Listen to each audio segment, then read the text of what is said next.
Hello students, BA third year, विषय समाजशास्त्र। आज इस विषय के अंतर्गत समाजशास्त्र का उद्भव टॉपिक का ये लास्ट पार्ट है और इसमें मैं आज मैक्स वेबर का सामाजिक क्रिया ले रही हूँ। मैक्स वेबर का समाजशास्त्र के विकास में क्या योगदान है?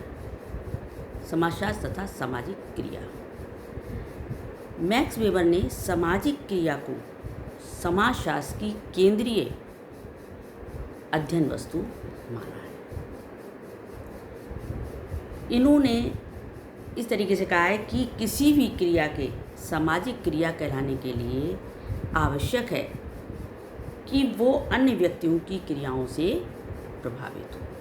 यानी कि कोई भी व्यक्ति जब क्रिया करता है तो वो उसकी क्रिया समाज के द्वारा प्रभावित होगी, तभी वो सामाजिक क्रिया कहलाएगी। जैसा कि नाम से भी स्पष्ट है, सामाजिक क्रिया कि वो क्रिया जो समाज के द्वारा प्रभावित हो। इस तरीके से इन्होंने किसी भी क्रिया को सामाजिक क्रिया मानने से पहले 4 बातें ध्यान रखने के लिए कहा है।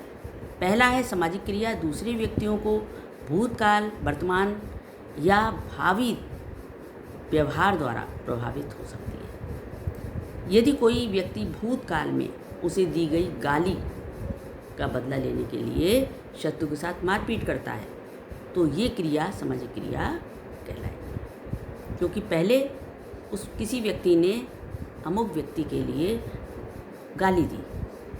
उस समय वो कुछ नहीं कह पाया, लेकिन उसके बदले में उसने उसके बाद में जब कोई ऐसी परिस्थिति आई तो उसने उसे मारा पीटा।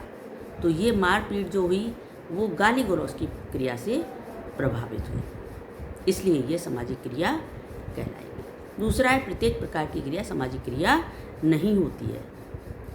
जड़ पदार्थ या बेजानदार पदार्थों से जो प्रभावित क्रियाएं होती हैं वो सामाजिक क्रिया के अंतर्गत नहीं आती हैं। जैसे बिजली कड़कने पर बच्चे चीख पड़ते हैं, तो ये जो चीखना है ये किससे प्रभावित हुआ? बेजानदार चीज़ से, बिजली कड़कने से। तो ये भी क्रिया सामाजिक क्रिया नहीं होगी।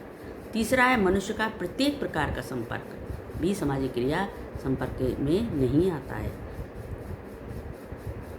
जैसे यदि सड़क पर साइकिल सवार टकरा जाते हैं तो साइकिल सवार टकरा जाते हैं और वो बिना कुछ कहे हुए अपने अपने रास्ते पर चले जाते हैं। लेकिन इसके स्थान पर टकराने के बाद यदि वो आपस में गाली गलौज करते हैं या मारपीट करते हैं तो ये क्रिया जो है वो सामाजिक क्रिया कहलाएगी। चौथा है सामाजिक क्रिया ना तो अनेक व्यक्तियों द्वारा की जाने वाली एक सी क्रिया को कहते हैं और ना ही उस क्रिया को कहते हैं जो कि केवल दूसरे व्यक्तियों द्वारा प्रभावित हो।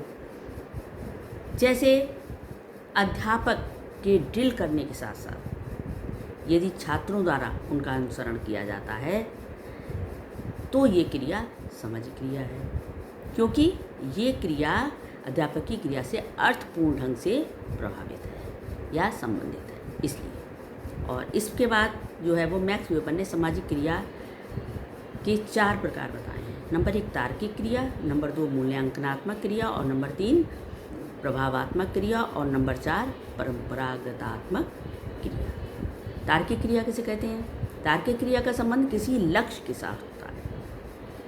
जैसे एक पुल का निर्माण करते समय एक इंजीनियर की क्रिया, व्यापार करने वाले व्यापारी की क्रिया, युद्ध में सफलता प्राप्त करने के लिए सैनिक या सैनिक अधिकारी की क्रिया इस श्रेणी में आती है।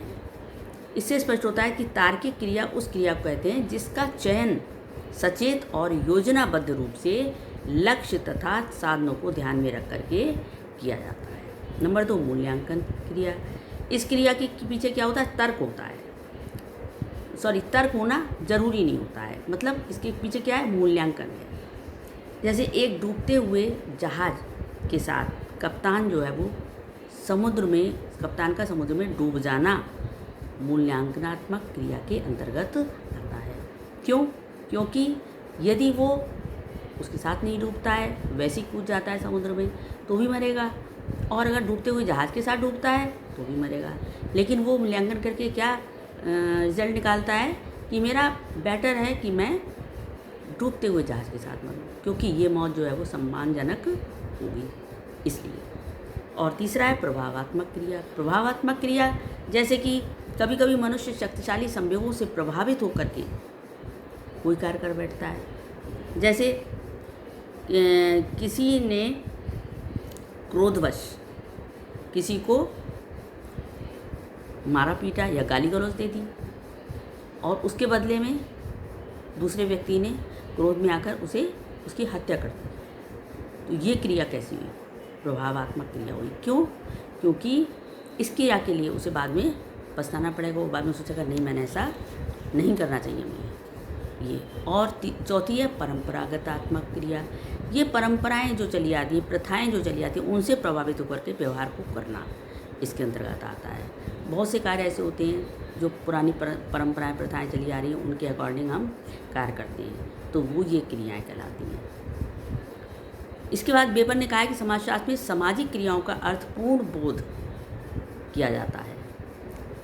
इसके पहले भाग में हमने सामाजिक क्रिया का उल्लेख किया, अब दूसरे भाग में हम किसका करेंगे? अर्थपूर्ण बोध का विचार करेंगे। किसी भी घटना अथवा परिस्थिति के दो अर्थ हो सकते हैं, एक सामान्य अर्थ और दूसरा बोधपूर्ण अर्थ। सामान्य अर्थ वो है जो समाज के अधिकांश लोगों के द्वारा स्वीकृत किया जाता है, सभी लोग एक साथ सोचते हैं, और बोधपूर्ण अर्थ वो है जो परिस्थितिवश सोचा जाता है। जैसे एक उदाहरण के लिए लेते हैं हम कि एक डाकू बन जाता है व्यक्ति, तो डाकू बुरे होते हैं, ये सभी लोग सामान्य बात है कि सभी लोग उसके लिए बुरा सोचेंगे, लेकिन जब हम उसकी बैक में जाएंगे कि यह डाकू क्यों बना, तो जब हम उसकी परिस्थितियों को देखेंगे तो हमारे दिमाग में आएगा कि नहीं ये डाकू इसीलिए बना, ये गलत आदमी नहीं, ये इन चीज़ों से प्रभावित होकर के डाकू बना।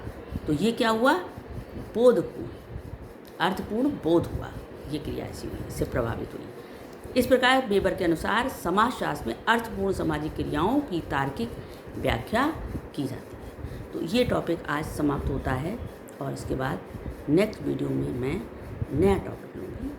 Thank you.